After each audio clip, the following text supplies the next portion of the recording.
పొన్నం సారంత చల్లటి గుణం ఎవ్వరికి లేదు కావచ్చు. ఇంటర్ చదివే పోరగాళ్లకు పరీక్షలు ఉన్నాయని రాజకీయాలను పక్కకు పెట్టిండు.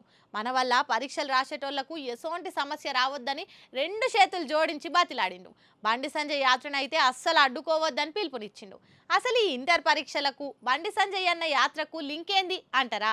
అయితే చూడుండ్రి. ఎక్కడ నెగ్గాలనో కాదు ఎక్కడ తగ్గాలనో తెలిసిన వాళ్ళే అసలైన లీడర్ అని సాటి చెప్తున్నాడు minister Ponnam Prabhakar sir. Inter పోరగాల పరీక్షలకు ఎసొంటి తక్లీఫ్ కావద్దనేది సార్ కోరిక. పరీక్షలు పక్కాగా జరగాలంటే పబ్లిక్ చేతిలో కూడా బాధ్యత ఉంది అని ఎరక చేసిండు. పొన్నం సార్ది బండి సంజయ్ సార్ది దినాం ఉంటదిగా మాటల యుద్ధము. అది 2 రోజుల సంది ఎక్కువైంది. బండన్న పాదయాత్రను అడ్డుకుంటామని అప్పుడు ఎప్పుడో అన్నాడట పొన్నం సారు. ఇక దాన్ని సీరియస్ గా తీసుకొని గిట్లనే ఎవరైనా పార్టీ కార్యకర్తలు జనాలు బండన్న యాత్రను అడ్డుకోగలని పొన్నం సార్ భయపడుతున్నాడు. మరి భయపడు ఎందుకు అని అంటారా? ఇంటర్ పరీక్షలు శురు అయినాయి కదా, పరీక్షలు పక్కాగా జరగాలంటే పోలీసుల బందోబస్తు కూడా అవసరము. అయితే ఒకవేళ ఎవరైనా బండి యాత్రకు అడ్డం పడితే దాన్ని సాగ్గా చూపెట్టి పోలీసులు బందోబస్తు పెడతారు. ఎగ్జామ్ సెంటర్ల కాడ ఉండవలసిన సెక్యూరిటీ ఎగ్దమన బండన యాత్రలో దిగుతుంది కాబట్టి బండి యాత్రను అడ్డుకోవద్దు అని చెప్పిండు. అట్లనే రాజకీయాల కోసం విద్యార్థుల జీవితాలతో ఆడుకోవద్దు అని బీజేపీకి వార్నింగ్ ఇచ్చిండు.